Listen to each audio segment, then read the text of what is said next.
Здравейте, аз съм Павлина Николова и съм сертифициран бахов терапевт. Тук съм в Мадара, в голямата пещера.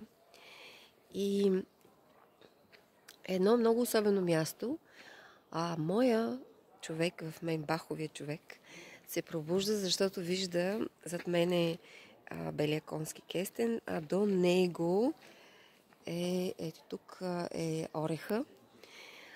И много ми се иска да ви разкажа за картините на тези две есенции. Пак казвам, че баховите есенции не се определят според симптомите, а според това как човек, каква нагласа има към една ситуация или към хората въобще, или към живота въобще. И когато нещо не е точно в хармония, човек открива каква е картината на тази есенция и нуждата от коя есенция има. Ако човек, ако съзнанието работи постоянно на оперативен режим, постоянно си мисли нещо, ако човек постоянно прекроява нещата и не може да остави мислите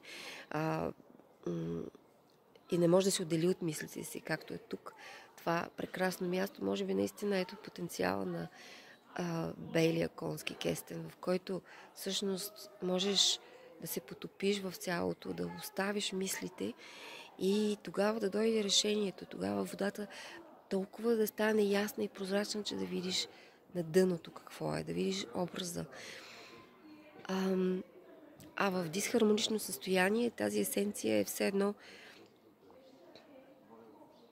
не можеш да се починеш, не можеш да спреш мислите. Те са понякога тривиални, понякога са свързани с някакви ситуации, постоянно се завъртат и няма надграждане, няма нищо. Просто има едно въртене на мисли, връщане на ситуации, мислене за решение. Така че тази есенция помага на човек всъщност да задейства ресурсите си на освобождаване, на притихване, и тогава идва идеята за прозрение, за концентрация, за фокус.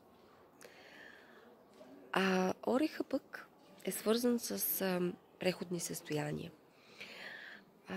Трябва да попитаме човека дали се усеща като в преходно състояние, дали усеща някакъв отпор, въпреки че е взел решение за нещо, или пък просто живота, хората, обстоятелствата, някакси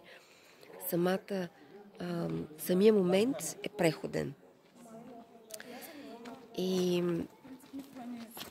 ако човек върви на срещния вятър, всичко ще му се струва много трудно, неуютно. Есенцията помага също и за прекратяване на токсични връзки.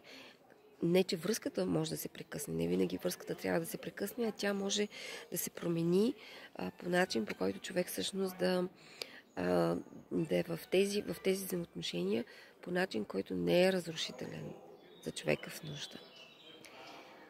Ето за това, но по един много поетичен начин, по един много сгъстен начин, защото той е свързан с емоции, ще стане ясно в курсовете, които правим.